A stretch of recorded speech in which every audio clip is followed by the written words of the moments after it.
Bonjour Philippe Ballard, Bonjour, soyez le bienvenu. merci. On va revenir déjà sur cette intense séquence diplomatique, un sommet du G7 à Évian en France, suivi d'un dîner fastueux à Versailles organisé pour Donald Trump par Emmanuel Macron. Et écoutez, Vincent Hervouet, le journaliste international d'Europe 1, signature, qui est revenu sur ce moment de prestige diplomatique qu'il dit illusoire à Versailles. Le plus beau palais du monde ne peut donner que ce qu'il a. Le cristal, la porcelaine de Sèvres et l'argenterie ne font pas la puissance. La beauté n'est pas une politique. La diplo plaqué or, c'est de la com. Et en général, séduire est inutile. C'est le rapport de force qui compte entre les nations. Des capitaines d'industrie hier soir et quelques ministres triés sur le volet ont assisté au dîner de gala, au dîner de travail, pardon. Comme jadis, les grands féodaux assistaient au coucher du roi. La cour, c'est-à-dire les médias, ont répété toute la soirée des mots gonflés d'importance. Croire qu'il s'agit d'un quiproquo, qu'un dîner très habillé fera oublier, c'est imaginer que la diplomatie se résume au petit four et au bouchon en chocolat. Ça ne marche pas comme ça. Qu'en pensez-vous, Philippe Ballard? Est-ce qu'Emmanuel Macron a eu raison d'inviter, comme ça, pour ce dîner de travail, donc, Donald Trump à Versailles sous les ors du château? Oui, j'ai écouté Vincent Hervouet en direct ce matin. Il était en forme, là, visiblement, Vincent, ce matin. Non, mais Donald Trump, qu'on le veuille ou non, c'est le président des États-Unis d'Amérique. C'est la première puissance au monde. Donc, qu'on reçoive le chef de la première puissance du monde à Versailles, qui est un symbole quand même, comme le Mont-Saint-Michel, comme la Tour Eiffel. Enfin, quoi de plus normal. Et après On aurait pu le recevoir à l'Élysée.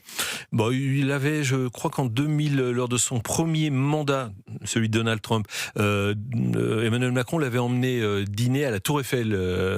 Voilà, dans un restaurant dont je tairai le nom. Donc c'est normal qu'on mette les symboles de notre beau pays en avant pour quand on obtenir quelque chose, en fait. Je ne sais pas s'il a obtenu quelque chose, mais il est. Enfin, a priori, Donald Trump, quand même, il est parfois assez difficile de le cerner. Enfin, ce qu'il dit lundi, c'est plus valable le mardi, et ce qu'il a dit le mardi, c'est plus valable le mercredi. Et donc, est-ce que ça sert à quelque chose de l'inviter à Versailles? Bah oui, bien sûr, ça sert. Enfin, c'est de la diplomatie. Qu'est-ce qu'on fait alors? Chacun reste chez soi, on se parle plus, et quand on se parle, on se rencontre, on peut dîner ensemble, et si on dîne ensemble face au président Trump, on peut l'inviter à Versailles. Alors même que ce président des États-Unis, en début de semaine, a menacé les vins français de droits de douane de 100%. C'est pas la première fois, comme il menaçait encore il y a quelques heures, de nouveau bombarder l'Iran. C'est du Donald Trump. Il est imprévisible. Alors cela dit, être imprévisible en diplomatie, en politique, en diplomatie, ça peut aussi être une force. Vous voyez, moi je fais partie à l'Assemblée nationale des groupes d'amitié. Je fais partie du groupe d'amitié France-Chine, et assez régulièrement on voit l'ambassadeur de Chine en France. Et je me souviens très bien, il y a quelques mois, il m'avait dit vraiment Donald Trump. Alors il y avait l'histoire des puces, il y avait l'histoire, et il nous avait dit, mais il nous embête vraiment parce qu'il est complètement imprévisible, et ça embêtait les Chinois. Donc d'être imprévisible, ça peut parfois être une force. Mais là, bon, quand on rembobine le film, Donc voilà. vous y voyez plutôt une bonne séquence de la part du président Emmanuel Macron? Non, mais enfin, c'est inviter le président des États-Unis à Versailles, j'ai envie de vous dire, quoi de plus normal. On avait bien invité Poutine à Versailles également, en 2017, on l'avait invité au fort de Brégançon également. C'est normal que à tous ces chefs d'État, contre qui on peut avoir des griefs, bien évidemment, on les invite dans ce que la France peut présenter de meilleur. Et que pensez-vous alors de cet accord, ce protocole d'accord signé à Versailles, donc, signé entre l'Iran et les États-Unis? Vous faites bien de parler de protocole, parce que moi j'écoute un peu les commentaires. Alors sur Europe 1, effectivement, on est prudent, mais il y en a, à mon avis, qui s'enflamment un peu. C'est une base de négociation avec plusieurs points. Nous, on constate. Notre position officielle, c'est on constate. On pense que. Mais vous constatez qu'est-ce qu'il est plus avantageux pour l'un ou l'autre des pays? Alors, on peut avoir une pensée pour le peuple iranien. Parce que là, on a compris qu'ils étaient abandonnés à leur triste sort. Ils n'ont plus que leurs yeux pour pleurer, et aucune mention qui est faite. Enfin, si, non-ingérence dans les affaires. Alors, on est souverainiste, on n'est pas pour l'ingérence dans les affaires d'un pays étranger, que ce soit les États-Unis pour l'Iran, ou l'Iran pour les États-Unis. Mais 35 000 morts en quelques jours, au mois de janvier. Et là, ils sont complètement abandonnés. Mais le constat qu'on fait, c'est que Donald Trump s'est rendu compte que ça lui coûtait très cher, que ça coûtait très cher à l'économie mondiale, mais par ricochet marchait à l'économie américaine, que l'inflation repartait aux États-Unis, et étant pragmatique quelque part quand même, lui et ses équipes ont dû se dire on va peut-être arrêter les frais ici. Alors on va rouvrir a priori le détroit d'Ormuz. Il était ouvert au mois de janvier, le détroit d'Ormuz, oui. donc c'est un peu retour à la case départ. Et puis les 300, je crois que c'est 340 milliards de dollars qui vont être débloqués pour reconstruire ce que les Américains ont détruit en Iran. A priori, c'est les Émirats Arabes Unis, le Qatar, l'Arabie Saoudite et d'autres pays qui paieront. Mais bon, ce qu'on retient, c'est que le détroit d'Ormuz pourrait rouvrir, que ce conflit pourrait s'arrêter, et c'est un conflit qui a coûté cher quand même à l'économie mondiale et à l'économie française également. Mais effectivement, il y a des points sur le nucléaire iranien. Est-ce que l'accord de 2015 était plus ou moins avantageux ? L'AIEA aura un droit de regard, tant mieux, mais est-ce que c'est suffisamment précis ? Enfin, il y a un tas de tout, c'est une base, hein, vous le rappeliez, c'est un protocole. Donc maintenant, il va y avoir des semaines et des semaines et des semaines de négociations. À propos de l'Ukraine, puisque l'un des objectifs de ce G7 à Évian, c'était d'essayer de réaligner les États-Unis avec la position des autres pays occidentaux vis-à-vis de leur solidarité, de leur engagement, de leur soutien aussi financier et militaire, soutien donc à Kiev. Et là, Donald Trump semble, a priori, toujours pareil, mais semble a priori avoir un visage plus favorable envers Volodymyr Zelensky, avec qui il s'est entretenu à plusieurs reprises. Est-ce que ça va dans le bon sens pour vous ? Oui, si Donald Trump de nouveau s'intéresse à l'Ukraine, ça ne peut aller que dans le bon sens, avec des aides, mais il y a des aides dont on ne parle pas forcément beaucoup, mais le renseignement par satellite, enfin voilà, pour aider les Ukrainiens à répliquer face à ce qui reste une agression de la Russie contre un peuple souverain. Donc oui, bien sûr qu'il faut aider les Ukrainiens pour arriver à quand même, enfin, ce qu'on oublie un peu, moi on est parfois sur des plateaux télé, vous avez des gens, des va-t-en de guerre qui oublient juste qu'il y a des dizaines, voire des centaines de milliers de morts, militaires mais aussi civils, des gens blessés, des gens mutilés. Donc plus la paix arrivera tôt, mieux ce sera tout simplement. Philippe Ballard, vous êtes député de l'Oise. Est-ce que vous vous soumettriez à un test anti-stup ? Ah oui, ça, sans problème. J'ai aucune crainte de ce côté-là. Oui. Vous savez pourquoi je vous en parle ? Parce qu'il y a une circulaire de Sébastien Lecornu qui ordonne des dépistages de stupéfiants auprès des hauts fonctionnaires et des ministres. Pour l'instant, il ne l'a pas ordonné auprès des députés. Et peut-être que ça viendra. Il y aura des surprises. Écoutez le Premier il y a eu ministre. des affaires qui ont défrayé la chronique quand même, Oui, qu'on dit. Hein. Déjà, écoutez le Premier ministre qui a annoncé qu'il s'était lui-même soumis à un dépistage. J'ai été le premier à le faire. Pour moi, c'est une question d'exemplarité. C'est une question aussi de vulnérabilité. Les personnes qui prennent des stupéfiants, par définition, sont vulnérables. Je rappelle que dans les cabinets ministériels, les gens sont habilités au secret défense. Donc on ne peut pas se permettre, dans le moment qu'est le nôtre, d'avoir effectivement un certain nombre de vulnérabilités. Il y a de plus en plus de criminalité autour du trafic de drogue, du trafic d'armes, et malheureusement beaucoup d'assassinats. Et je veux rappeler quand même cette vérité simple, c'est que s'il n'y a pas de consommation, il n'y a pas de narcotrafic.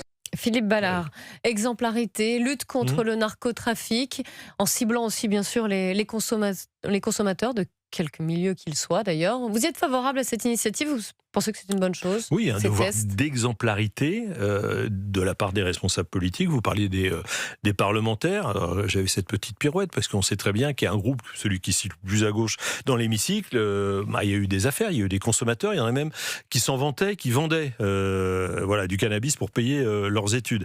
Mais il faudrait peut-être aussi l'étendre à d'autres milieux, je sais pas, le show business, le sport, aller dans les rédactions. Alors je dis pas ça pour vous à Europe 1, mais je pense qu'il y aurait peut-être quelques surprises. On sait malheureusement que la France compte 900 000 consommateurs quotidiens de drogue, alors qu'elle soit, alors je mets douce, mais vraiment entre guillemets, enfin c'est comme ça que c'est qualifié officiellement, bon, voilà, ou de synthèse. Donc et puis c'est tout le narcotrafic dont parlait le Premier ministre. On ne peut être que d'accord avec ça. Nous on a voté beaucoup disent c'est de la com. De loi. Beaucoup de détracteurs disent c'est de la com, c'est de l'affichage, ça changera rien.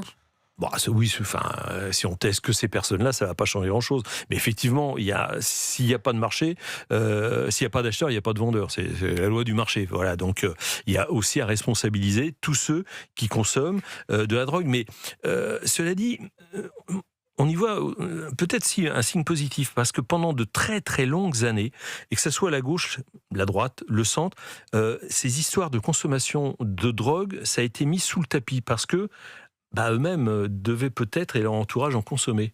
Donc qu'on mette ça sur la place publique, là, écoutez, bon point pour le Premier ministre. On va parler de la fête de la musique, c'est dimanche. Ce sera l'été et c'est aussi la fête de la musique et ce sera aussi dimanche avec des fortes chaleurs. Et je voudrais revenir sur ce concert organisé par la France Insoumise, place de la République à Paris.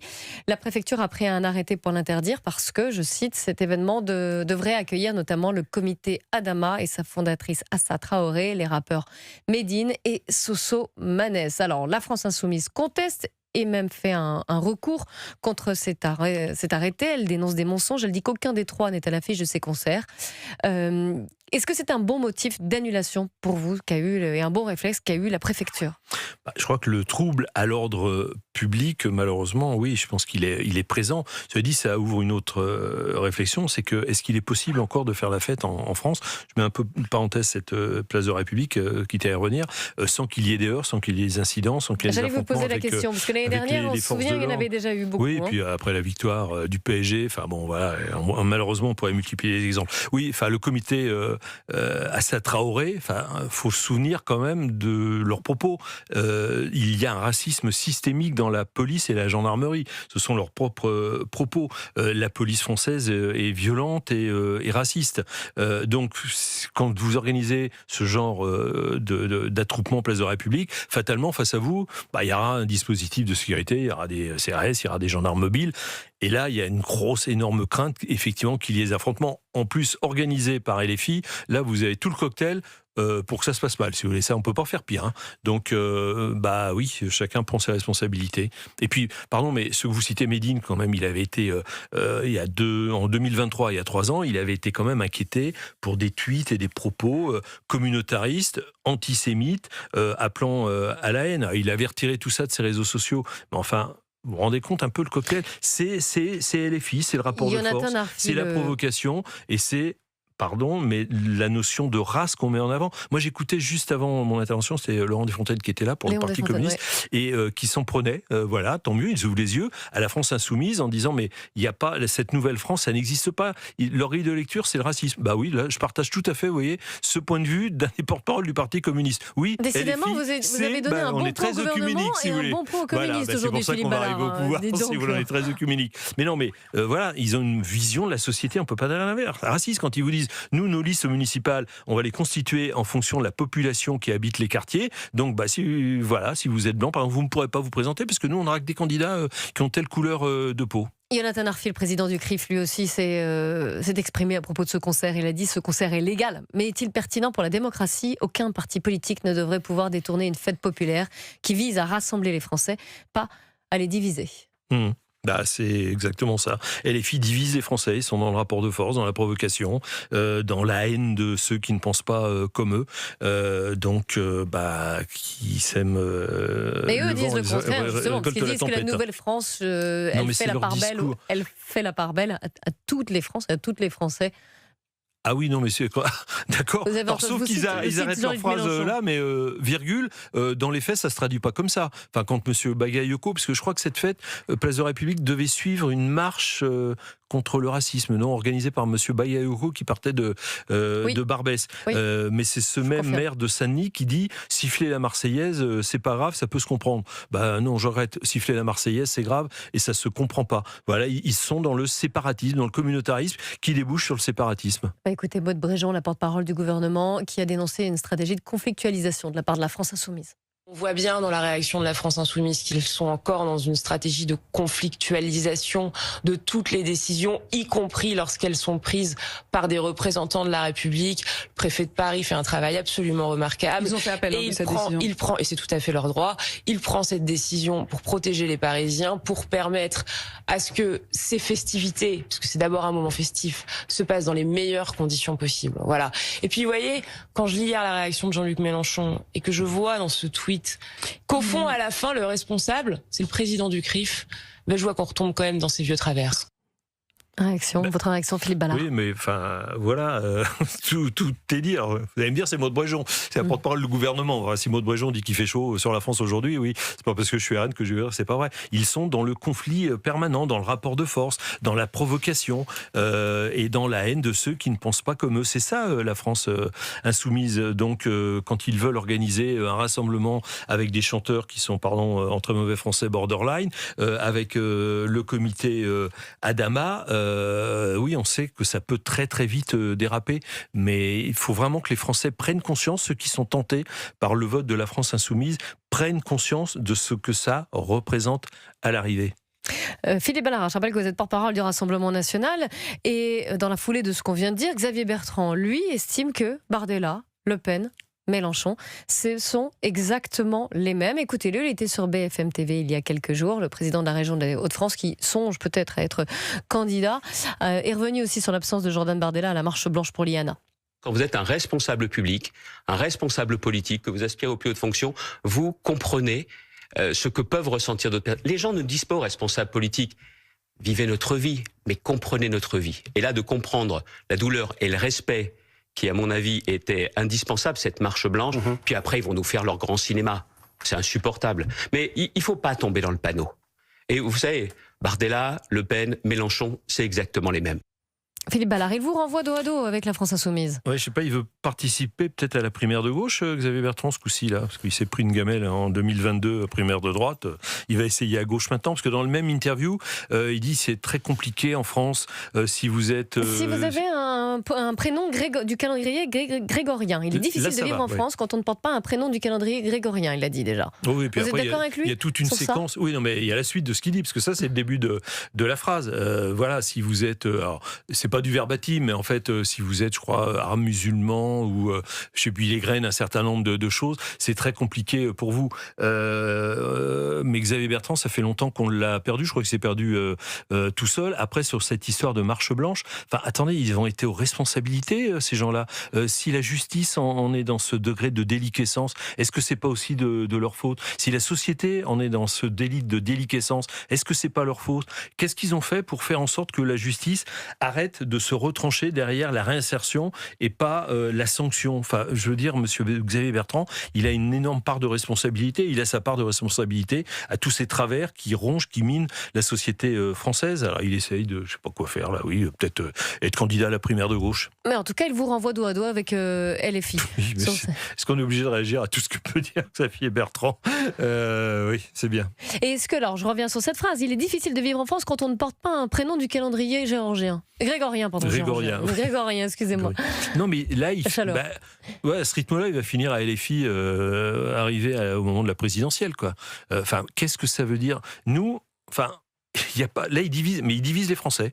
Enfin, en fait, il fait comme LFI. Il divise les Français en fonction du prénom. Alors, en fonction de la suite de sa phrase, de sa religion, de sa couleur de peau. Non, il n'y a pas plusieurs catégories de Français. Il n'y a qu'une catégorie de Français, quelle que soit sa couleur de peau et sa religion. Mais là, il rentre dans le jeu de LFI. Il fait le jeu de LFI et il collabore, allez, n'ayons pas peur des mots, avec la France insoumise.